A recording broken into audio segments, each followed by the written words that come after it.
ഇത് കർമ്മഫലമാണ്. അവിവാഹിതയായ എൻ്റെ ദുഃഖത്തേക്കാൾ വലുതാണ് വിവാഹിതനായ കുട്ടേട്ടൻ്റെ ദുഃഖം. പ്രകടമല്ലെങ്കിലും ഗിരിജ മനസ്സിൽ പറഞ്ഞു. ഉഷ മരിച്ചുപോയ അമ്മയുടെ ദുഃഖം. മനസ്സിൽ എല്ലാ നിറങ്ങളും മങ്ങിയ വിജയേട്ടൻ. അവയവങ്ങൾ തളർന്നുപോയ നിസ്സഹായനായ അച്ഛൻ. ശൂന്യമായ ചരിവിലേക്ക് നിരങ്ങി നിൽക്കുന്ന ഇല്ലം. ആരോടെന്ന് നിർവചിക്കാനാവാത്ത രോഷം മനസ്സിൽ. അന്നാണ് ഇവിടെ നിന്ന് രക്ഷപ്പെടണമെന്ന് ആദ്യം തോന്നിയത്. സർട്ടിഫിക്കറ്റുകൾ എടുത്ത് ദിനുവിനോടൊപ്പം പടിയിറങ്ങുമ്പോൾ അമ്മ പതിവ് പോലെ ചുണ്ട് കടിച്ചമർത്തി. അപരിചിതമായ സ്ഥലം. അമ്പരപ്പും ജാള്യതയും ഒതുക്കാനാവാഞ്ഞപ്പോൾ മുഖം താഴ്ത്തി. അമ്പരപ്പ് അങ്കിളിൻ്റെ അളക്കുന്ന നോട്ടത്തിനു മുമ്പിൽ കണ്ണീരായി. ഇരിക്കൂ. സർട്ടിഫിക്കറ്റ് നോക്കി അങ്കിൾ ചോദിച്ചു. ഗിരിജ വിശ്വനാഥൻ. ഒന്നും പറയാനാവുന്നില്ല. അച്ഛൻ SI ആയിരുന്നോ? അതെ. ഒരു പെൺകുട്ടിയെ വിളിച്ച് അങ്കിൾ പറഞ്ഞു. ഈ കൂട്ടുകാരിയെ അമ്മയുടെ അടുത്ത് കൊണ്ടുപോകൂ. ഇല്ലത്തെ ഇരുണ്ട പരുപരുത്ത മുറികളിൽ നിന്ന് മൊസൈക്കിട്ട എയർ കണ്ടീഷൻഡ് റൂമുകളിൽ മെലിഞ്ഞു സുന്ദരിയായ അവർ പറഞ്ഞു. വിശ്വം ഞങ്ങളുടെ ക്ലാസ്മേറ്റ് ആയിരുന്നു. രാജിവെക്കും മുമ്പേ കുറേ കാലം ഇവിടെയായിരുന്നു ജോലി. അന്ന് താമസം ഈ വീട്ടിലായിരുന്നു. ആശ്വാസം തോന്നി. വിശ്വത്തിൻ്റെ പേരിലല്ല, സ്വന്തം പേരിൽ തന്നെയാണ് ജോലി തരുന്നത്. താമസം ഇവിടെ തന്നെയാണ്. എനിക്ക് എപ്പോഴും ഗിരിജയുടെ സഹായം വേണ്ടിവരും. എന്നിട്ട് ഓരോരുത്തരെയും പരിചയപ്പെടുത്തി. പെട്ടെന്ന് അങ്കിൾ ചുറ്റും നോക്കി. പ്രകാശ് എവിടെ? ടെറസിലുണ്ട്.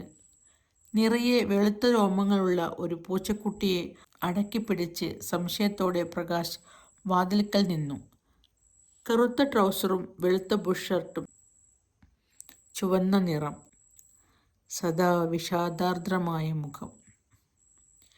ഗിരിജ മനസ്സു കുടഞ്ഞ് തിരിഞ്ഞു നടന്നു. അമ്മേ, ഞാൻ നാളെ പോവുകയാണ്. അമ്മ കുറേയേറെ പ്രതീക്ഷിച്ചതുപോലെ മുഖമുയർത്തി. ആ നോട്ടത്തിലെ ദീനമായ ആകുലത ഗിരിജയിൽ തറച്ചു നിന്നു. തലക്കൽ എരിഞ്ഞുകൊണ്ടിരുന്ന മങ്ങിയ നിലവിളക്കിൻ്റെ നാളം തിരിനീട്ടിയപ്പോൾ തെളിഞ്ഞു. അച്ഛൻ ഉണർന്നു കിടക്കുന്നു. യാത്ര പറഞ്ഞിട്ടും പ്രത്യേകിച്ച് ചലനങ്ങളൊന്നും കാണാതിരുന്നപ്പോൾ ഗിരിജ മനസ്സ് നൊന്ത് കുറേ നേരം കൂടി അങ്ങനെ നിന്നു. ഏത് നീക്കത്തിനും അച്ഛൻ്റെ മൗനമായ അനുഗ്രഹമുണ്ടായിരുന്നു. ഇന്ന് മനസ്സ് വിതുമ്പി. വിളക്കിലെ തിരി വീണ്ടും പഴയതുപോലെ മങ്ങി അമർന്നപ്പോൾ ഗിരിജ ഓർത്തു, വണ്ടി കിട്ടില്ല. സ്വന്തം മുറി അടക്കാതെ വലിയ സൂട്ട്കേസുമായി പടിയിറങ്ങുമ്പോൾ പടിഞ്ഞാറ് സൂര്യൻ കടലിലേക്കിറങ്ങുകയായിരുന്നു.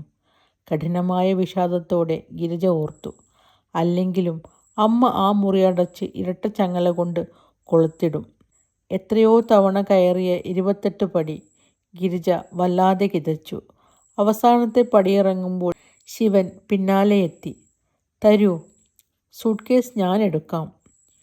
ഗിരിജ കണ്ണുകൾ ഉയർത്തിയപ്പോൾ ശിവൻ പരുങ്ങി. നെഞ്ച് വല്ലാതെ എരിയുന്നു. ദിനുവുണ്ടായിരുന്നെങ്കിൽ ഇന്ന് കൂടെ വരുമായിരുന്നു.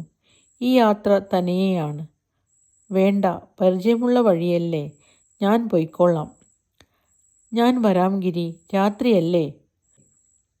വേണ്ടെന്നു പറഞ്ഞില്ലേ. വാഴത്തോപ്പിലെ ചരുവിൽ ഇളവയിൽ കായാനിരുന്ന അമ്മു തലചെരിച്ചു നോക്കി. ചെതുമ്പലുകൾ പാവിയ പുറത്തു മാന്തിയ പാടിൽ ചോര പൊടിഞ്ഞു നിൽക്കുന്നു. വിജനവും നിശബ്ദവുമായ വാഴത്തോപ്പ്. മുമ്പ് ഈ ചേരികൾ എപ്പോഴും സജീവമായിരുന്നു. ഇന്ന് സന്ധ്യ കഴിഞ്ഞാൽ വാഴത്തോപ്പിലെ കുലച്ച വാഴകളിൽ തേൻ തേടുന്ന കടവാവലുകളുടെ ചിറകടി ശബ്ദങ്ങൾ മാത്രം. മുക്കുളത്തിന് ചുറ്റുമുള്ള മുണ്ടവേലിക്കകത്ത് എന്തോ തേങ്ങുന്നു. പളുങ്കുജലത്തിൽ മണികിലുക്കം. മത്സ്യരൂപം പൂണ്ട രാജകുമാരികൾ തുലുക്കൻ്റെ മണിയറയിൽ നൃത്തം ചെയ്യുകയാവും. മുക്കുളത്തിലെ ജലത്തിൽ കാലുവച്ചപ്പോൾ ഏതോ നടുക്കുന്ന ഭയം ഗിരിജയിൽ നിറഞ്ഞു. അല്പാൽപ്പം ചൂടുണ്ടായിരുന്നു മുക്കുളത്തിലെ ജലത്തിൽ കാലുവച്ചപ്പോൾ. ഏതോ നടുക്കുന്ന ഭയം ഗിരിജയിൽ നിറഞ്ഞു. വരമ്പിലൂടെ നടന്നകലുമ്പോൾ പിടയുന്ന ശബ്ദം അവ്യക്തതയിലേക്ക് അലിഞ്ഞുപോയി. മുന്നിലാരോ നടക്കുന്നുണ്ട്. വിജയേട്ടൻ. ഗിരിജ ഓടി ഒപ്പമെത്തി. ഗിരി, പോവുകയാണോ? അതുവരെ വീർപ്പുമുട്ടിയ വിഷാദം ഗിരിജയിൽ നിന്ന് വിടവാങ്ങി. കുടിവെക്കലിൻ്റെ കാര്യം പറഞ്ഞു കേട്ടല്ലോ. നിശബ്ദമായ കുറേ മിനിറ്റുകൾക്ക് ശേഷം ഗിരിജ പതുക്കെ പറഞ്ഞു. പണ്ട് പണ്ട് വിജയേട്ടന് ഓർമ്മയുണ്ടോ? രാത്രി എന്നെയും ഉഷയെയും ഇല്ലപ്പറമ്പിലേക്ക് വിടാൻ കൂടെ വരുമ്പോൾ അമ്മയുടെ പരാതി. അമ്മയോട് രണ്ടുപേരെയും വേലി കഴിച്ചോളാമെന്ന് പറഞ്ഞത്. അതാണോ ഗിരി? ഒരിക്കലുമല്ല. അമ്പലപ്പറമ്പിൽ ഉഷയെ മടിയിലിരുത്തി ഉമ്മ വയ്ക്കുമ്പോൾ എന്നെ പിണക്കാതിരിക്കാൻ വേണ്ടി മാത്രം. വിജയേട്ടൻ നിശബ്ദനായപ്പോൾ ഗിരിജ തുടർന്നു. ഉഷയുടെ മുടിക്കെട്ടിൽ വെക്കാൻ പൂക്കൾ എന്നെ ഏൽപ്പിക്കാറുള്ള ഒരു ചെറുപ്പക്കാരനുണ്ടായിരുന്നു അന്ന്. അപ്പോഴും വിജയേട്ടൻ നിശബ്ദനായിരുന്നു. വഴിയരികിലെത്തുവോളം അവർ അവരുടെ ലോകത്തിൽ മുങ്ങി. അവിടെ നിന്ന് അയാൾ പറഞ്ഞു, നീ തനിച്ചിറങ്ങി പോന്നതെന്തേ? ഇല്ലത്ത് കുട്ടനില്ലേ? എനിക്ക് പേടിയൊന്നുമില്ല. വിജയേട്ടൻ വരുമോ? സ്റ്റേഷനിലോളം നടക്കാം. നല്ല നിലാവാണല്ലോ. പറയാനെന്തോ ബാക്കിയുള്ളതുപോലെ അയാൾ അവൾക്കൊപ്പം നടന്നു. ഗിരി സ്വന്തം ഭാവിക്ക് വ്യക്തമായ ഒരു വഴി ഒരുക്കിക്കൊടുക്കുന്നതാണ് നല്ലത്. എന്തായാലും കൊള്ളാം. അസ്ഥിരാവസ്ഥ എപ്പോഴും അസ്വസ്ഥമായി തീരും. തനിച്ച് ജീവിക്കുന്നത് കൊണ്ട് ഒരു അപൂർണതയും വരാനില്ല. ഇണയോടത്താണെങ്കിൽ പൂർണ്ണത കിട്ടണമെന്നുമില്ല.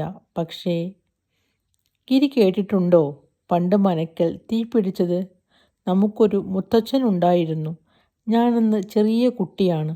ഒരു രാത്രിയിൽ പുറത്ത് ദീനമായ കരച്ചിൽ കേട്ട് ഉണർന്നു. പുറത്ത് തീ കത്തുന്നു. ജനലോട് ചേർന്ന് നിന്ന് ഞാൻ ഭീതിയോടെ നോക്കി. തെങ്ങോട് ചേർത്ത് ഒരു സ്ത്രീയുടെ കൈ കെട്ടിയിട്ടിരുന്നു. ആത്തേന്മാര് കത്തുന്ന ചൂട്ടുകൊണ്ട് ആ സ്ത്രീക്ക് തീ കൊടുക്കുന്നു. ഞാൻ നോക്കിക്കൊണ്ടിരിക്കെ നിലവിളി ആരോഹണാവരോഹണത്തിൽ നിലച്ചു. ഉടുപ്പും മുടിയും കത്തിയപ്പോൾ നിലത്തുറച്ചിരുന്ന കാല് ഉറക്കാതെയായി. പരിഞ്ഞു കെട്ടിയ കയറ് അപ്പോഴും കെട്ടഴിഞ്ഞിരുന്നില്ല. അത് തൂങ്ങി നിന്നു. അന്ന് ആരും ശ്രദ്ധിക്കാതെ അതിലൊരു തീപ്പൊരി മനക്കലേക്ക് പാറി വീണു. തൊട്ടടുത്ത പത്തായപ്പുരയിൽ ആ പെൺകുട്ടിയെ കൂട്ടിക്കൊണ്ടുവന്ന മുത്തച്ഛൻ നിശബ്ദനായി അത് നോക്കി നിന്നത്രേ. വാതിൽ ആത്തേന്മാര് പുറത്തുനിന്ന് അടച്ചിരുന്നു. പകുതി ഭാഗം കത്തിക്കഴിഞ്ഞിട്ടാണ് തീപിടിച്ച വിവരം അറിഞ്ഞതു തന്നെ. ഭർത്താവോടുള്ള ആത്തേന്മാരുടെ പ്രതികാരമായിരിക്കാം കാരണം. അക്കാലം അന്തർജനങ്ങൾ അവഗണിക്കപ്പെട്ടിരുന്നു. ഭർത്താവ് ജനലിലൂടെ നോക്കിക്കൊണ്ടിരിക്കെ അവർ കത്തിയെരിയുന്ന തീയിലേക്ക് എടുത്തു ചാടി. പിറ്റേന്ന് രാവിലെ തൂങ്ങിമരിച്ച നിലയിൽ പുറത്തെടുത്ത മുത്തച്ഛനെ ബാക്കിയായവർ ആരുമറിയാതെ മറവു ചെയ്തു. മനക്കലെ തീപിടുത്തത്തിൽ പെട്ടുപോയെന്നാണ് കേൾവി. വിജയേട്ടൻ പെട്ടെന്ന് മൗനിയായി. പിന്നീട് പറഞ്ഞു, സ്ത്രീശാപം ഒരിക്കലും ഇവിടുന്ന് വിട്ടുമാറില്ല.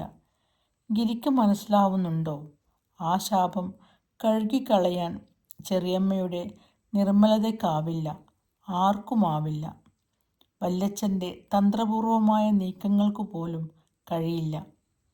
വീണ്ടും സുദീർഘമായ മൗനം.